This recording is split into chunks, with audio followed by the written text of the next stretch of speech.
মাঝে মাঝে আমার মনে হয় জানেন তো, Realme, OnePlus, Oppo, Xiaomi, Poco এই সমস্ত স্মার্টফোন কোম্পানিগুলো আমাদের মাথায় অর্থাৎ গ্রাহকদের মাথায় কাঁঠাল ভাঙছে। স্যামসাং আবারও নতুন করে ডিসপ্লে ঝামেলায় জর্জরিত।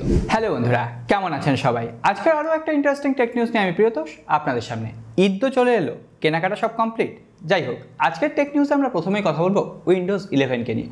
ডেস্কটপ বা ল্যাপটপে আপনারা কি অপারেটিং সিস্টেম ইউজ করছেন, অবশ্যই এটার উপর কিন্তু আমরা একটা পোল দেবো। আমাদের ফেসবুক গ্রুপে পোলটা থাকবে, অবশ্যই আপনারা চাইলে ফেসবুক গ্রুপে এসে পোলে অংশগ্রহণ করতে পারেন।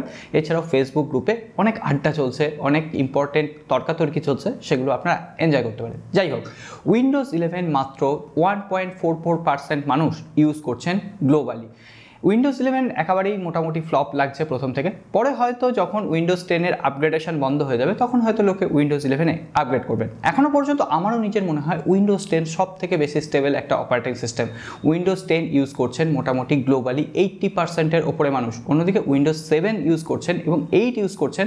উইন্ডোজ 7 বোধহয় 1.71% এবং উইন্ডোজ 8 ইউজ করছেন 1.69%। অর্থাৎ উইন্ডোজ 11 যে যত মানুষ ইউজ করছেন তার থেকে বেশি ইউজ করছেন উইন্ডোজ 7 এবং উইন্ডোজ 8। পরের খবরে যাওয়ার আগে প্রত্যেক দিনের মতো ছোট ভাই হিসেবে রিকোয়েস্ট করছি, লাইক বাটনটা প্রেস করে শুরু করুন। তাহলে চলুন পরের খবরটা দেখে নিই।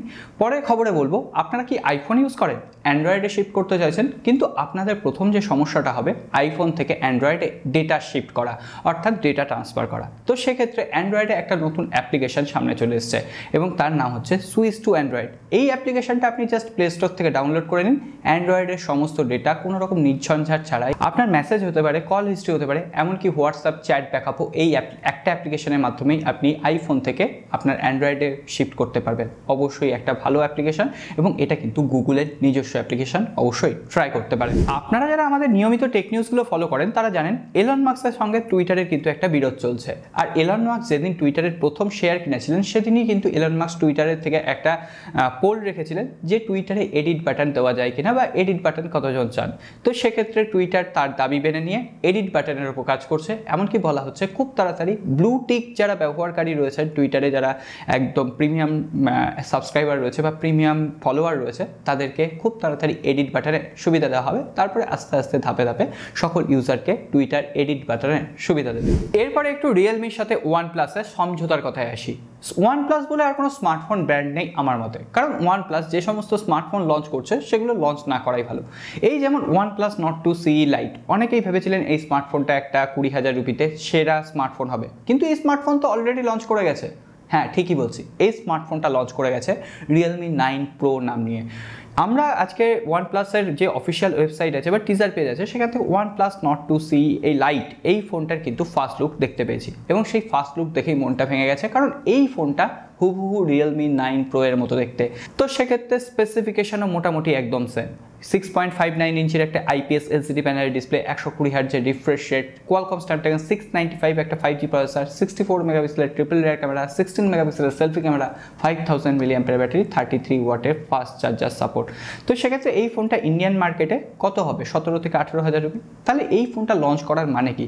আর আমরা যেখানে জানি রিয়েলমি ওয়ানপ্লাসের মাস্তুতো বা পিস্তুতো ভাই বা খুড়ো যাই বলুন না কেন, কারণ রিয়েলমি কিন্তু বিবিকে ইলেকট্রনিক্সের একটা অঙ্গ, বিবিকে ইলেকট্রনিক্সের অঙ্গ কিন্তু ওপো কিন্তু আবার সাহায্য করছে আমাদের ওয়ানপ্লাসকে এবং সেখানে কালার ওএসের সাপোর্ট থাকছে। মোটামুটি অপারেটিং সিস্টেম নিয়েও যে খুব একটা হায়ার এক্সপেকটেশন থাকবে সেটাও এখানে নেই। সো এরপর ওয়ানপ্লাস নট 2 লাইট সম্পর্কে আপনাদের মতামত কি অবশ্যই কমেন্ট করে লিখে জানাবেন। এছাড়া ওয়ানপ্লাস 10R এই ফোনটা সমস্ত স্পেসিফিকেশন আপনাদের বলে দিয়েছি। মিডিয়াটেকের ডাইমেনসিটি 8100 ম্যাক্স প্রসেসর থাকবে। এই ফোনটার আজকে একদম হ্যান্ডসন লুক সামনে চলে এসেছে। তবে আরও একটা ইন্টারেস্টিং খবর কি জানেন, যে ওয়ানপ্লাস 10R ফোনটা লঞ্চ করছে সেটা রিয়েলমি জিটি নিও 3 ফোনটার একটা রিব্র্যান্ডেড ভার্সন বা অনেকটাই স্পেসিফিকেশন ম্যাচ করে যাচ্ছে। আজকে ইউটিউবার সাহিল কারুর আপনারা অনেকেই নাম শুনবেন, তিনি রিয়েলমি জিটি নিও 3 এই ফোনটায় যে 150 ওয়াটের ফাস্ট চার্জিং টেকনোলজি দেওয়া হয়েছে সেটা টেস্ট করছিলেন এবং সেক্ষেত্রে একটা স্মার্টফোনে 55 ডিগ্রি সেলসিয়াস পর্যন্ত তাপমাত্রা উঠে গেছিল। একটা স্মার্টফোনের ক্ষেত্রে 55 ডিগ্রি ইটস টু এনাফ। তো এটা যখন তখন ব্লাস্ট করতে পারে। আমার মতে এত 150 ওয়াটের ফাস্ট চার্জিং টেকনোলজির লোভে আপনারা দৌড়বেন না। আপনারা মোটামুটি 65 ওয়াট পর্যন্তই থাকুন।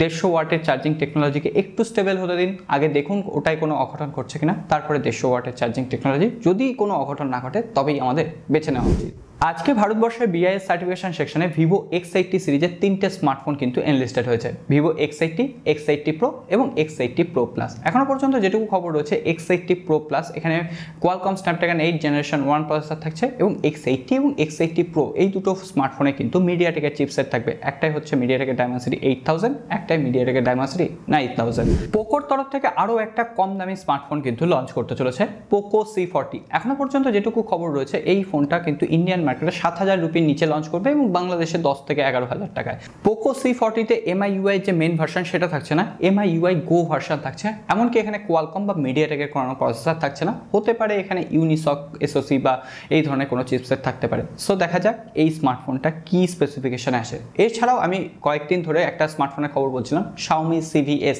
এই স্মার্টফোনটা আগামী 28শে এপ্রিল চাইনিজ মার্কেটে লঞ্চ করতে চলেছে। Xiaomi CiviS Qualcomm Snapdragon 778G processor রয়েছে, কার্ড ডিসপ্লে রয়েছে। এই স্মার্টফোনটা বাংলাদেশের মার্কেটে ওই মে মাসের দিকেই আপনারা আনঅফিশিয়ালি পেয়ে যাবেন। স্যামসাং কিন্তু ডিসপ্লে সমস্যা নিয়ে জর্জরিত। এর আগেও বহুবার অভিযোগ উঠে যায় স্যামসাং এর বিরুদ্ধে তার ডিসপ্লে সমস্যা নিয়ে। অবশেষে স্যামসাং গ্যালাক্সি S20 প্লাস যে ফোনটা রয়েছে, আপডেটের পরে বিভিন্ন ইউজার ক্লেম করছে তাদের ডিসপ্লের উপর দিয়ে একটা লম্বা লাইন চলে গেছে। তো দেখা যাক আপডেটের মাধ্যমে হয়তো এটা ঠিক হবে না এবং এটা একটা হার্ডওয়্যার প্রবলেম হতে পারে। তো স্যামসাং পরবর্তীতে কী স্টেপ নেয় অবশ্যই দেখবো, কারণ S20 প্লাস যে ফোনগুলো সেগুলো ওয়ারেন্টি কিন্তু শেষ হয়ে গেছে। অবশ্যই পরবর্তীতে আপডেট পাওয়ার জন্য সাবস্ক্রাইব বাটনটা দেখুন নিচেই রয়েছে, আপনার হাতের কাছে রয়েছে, একবার প্রেস করে দিয়ে বেল আইকনটা প্রেস করে রাখবে। আজকে অ্যান্টনির রিসেন্ট টুইটার হ্যান্ডেল থেকে Samsung Galaxy S22 fan addition যে ফোনটা হবে সেই ফোনটার ক্যামেরা স্পেসিফিকেশন কী হবে তার একটা লিক সামনে এসেছে। 50 মেগাপিক্সেলের প্রাইমারি ক্যামেরা থাকবে, 12 মেগাপিক্সেলের আল্ট্রা ওয়াইড অ্যাঙ্গেল লেন্স থাকবে এবং 8 মেগাপিক্সেলের একটা 3x টেলিফটো লেন্স থাকবে। এবং স্যামসাংয়ের টেলিফটো লেন্স আলাদা একটা লেভেলের কিন্তু ইমেজ কোয়ালিটি দিচ্ছে। তো সেক্ষেত্রে অবশ্যই স্যামসাং গ্যালাক্সি S22 ফ্যান এডিশনের জন্য আমরা অপেক্ষা করতে পারি। এছাড়াও স্যামসাং মোটামুটি সামনের সপ্তাহে হয়তো স্যামসাং গ্যালাক্সি M53 ফোনটা লঞ্চ করবে। আজকে স্যামসাং গ্যালাক্সি M53 ফোনটার টিজার পেজ অফিসিয়াল রিভিলড হয়ে গেছে এবং সেখান থেকে ফোনটা কেমন দেখতে হবে আমরা মোটামুটি জেনে গেছি। স্যামসাং গ্যালাক্সি M33 যে ফোনটা, হ্যাঁ ওই ফোনটা হুবহু একই দেখতে হবে, শুধুমাত্র এখানে একটা সেন্টার পাঞ্চল ক্যামেরা থাকবে। সো আপনারা চাইলে স্যামসাং গ্যালাক্সি M33 যে ফোনটা সেটার রিভিউ কিন্তু দেখে নিতে পারেন, আই বাটনে লিঙ্ক আছে। আর সম্পূর্ণ স্পেসিফিকেশন আগের দিন বলেছি, আজকে স্ক্রিনে দিয়ে দিলাম। মোটামুটি ধরে রাখতে পারেন 30 থেকে 32,000 রুপিতে লঞ্চ করবে। সবশেষে আইফোনের তরফ থেকে শুট অন আইফোনের একটা খবর দিয়ে আজকের টেক নিউজ পর্ব শেষ করব।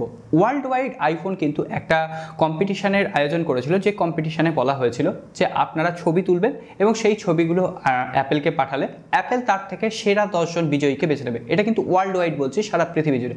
তার মধ্যে একজন ভারতীয়কে পাওয়া গেছে এবং তার নাম হচ্ছে প্রজ্জ্বল চৌগুলে। তিনি একজন ইঞ্জিনিয়ার। তো সেক্ষেত্রে এই ছবিটা তিনি তুলেছেন, এটাতে কিন্তু আইফোনের নিজস্ব প্রমোশন হয়ে গেল। আইফোন দিয়ে আদৌ কত ভালো ছবি তোলা যায়, ফটোগ্রাফি কী লেভেলের করা যায়, সেগুলো নিয়ে আইফোন এখন প্রমোশন চালাবে।